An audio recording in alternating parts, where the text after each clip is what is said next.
అదే విధంగా రాజన్న రాజ్యం అనేది ప్రతి పేదవాడికి సంక్షేమ పథకాలు అందడం, ప్రతి రైతు సుఖంగా ఉండడం.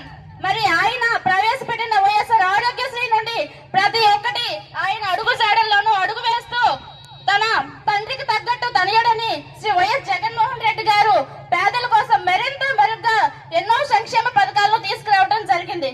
మరి మీ అందరికి కూడా తెలుసు, సంక్షేమ పథకాలు అనగానే మన 2019 నుంచి మళ్ళీ మన 5 సంవత్సరాల అధికారం వరకు మహిళలకు ఎంతో పెద్దపీట వేశారు శ్రీ వైఎస్ జగన్మోహన్ రెడ్డి గారు. పసి పిల్లాడి నుంచి అవ్వ తాతల వరకు ప్రతి ఒక్కరు కూడా ప్రతి సంక్షేమ పథకం ఇవ్వడం అనేది జరిగింది. మరి ఈ రోజు అవన్నీ ఏమయ్యాయండి?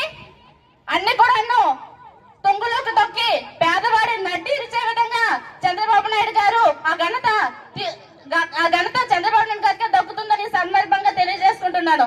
మరి ఇక్కడికి విచ్చేసినటువంటి మీ అందరు కూడా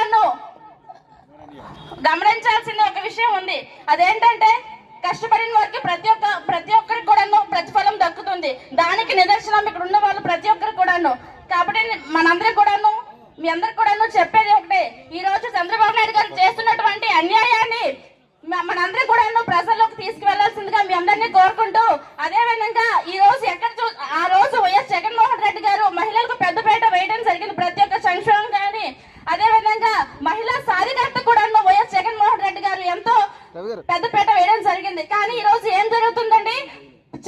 పసి పిల్లల నుంచి మళ్ళీ ముసలాళ్ళ వరకు ఎక్కడ చూసినా అన్యాయాలు, అగత్యాలు తప్పించి ఇంకో వేరే పథకం లేకుండా చంద్రబాబు గారు చేశారు. సూపర్ 6 కాదు కదా, ఇంకేమీ లేకుండా సాక్షాత్తు శ్రీ వెంకటేశ్వర స్వామి గారు లడ్డూని కూడా కలుషితం చేసినటువంటి ఘనత చంద్రబాబు గారికి దక్కుతుందని సందర్భంగా మీ అందరికీ తెలియజేసుకుంటూ, ఇక్కడ ఉన్నటువంటి పెద్దలందరికీ నేను తెలియజేసుకున్నది ఒకటే, మనందరం కూడా మన పార్టీ గురించి, మనం చేసినటువంటి సంక్షేమ పథకాల గురించి మనందరం కూడా ప్రజల్లోకి బలంగా తీసుకువెళ్ళాలి.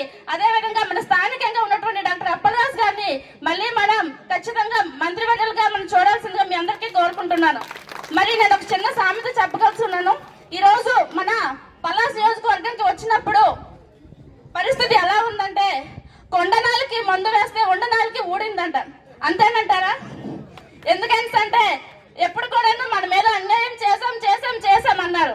ఈ రోజు మరి వాళ్ళు అన్యాయం చేస్తుంటే చిన్న సారా హోటల్ నుంచి అక్కడ కోరి వరకు ప్రతి ఒక్క గ్రానైట్ రాయి వరకు కూడా ప్రతి ఒక్కరికి కూడా కనిపిస్తుంది.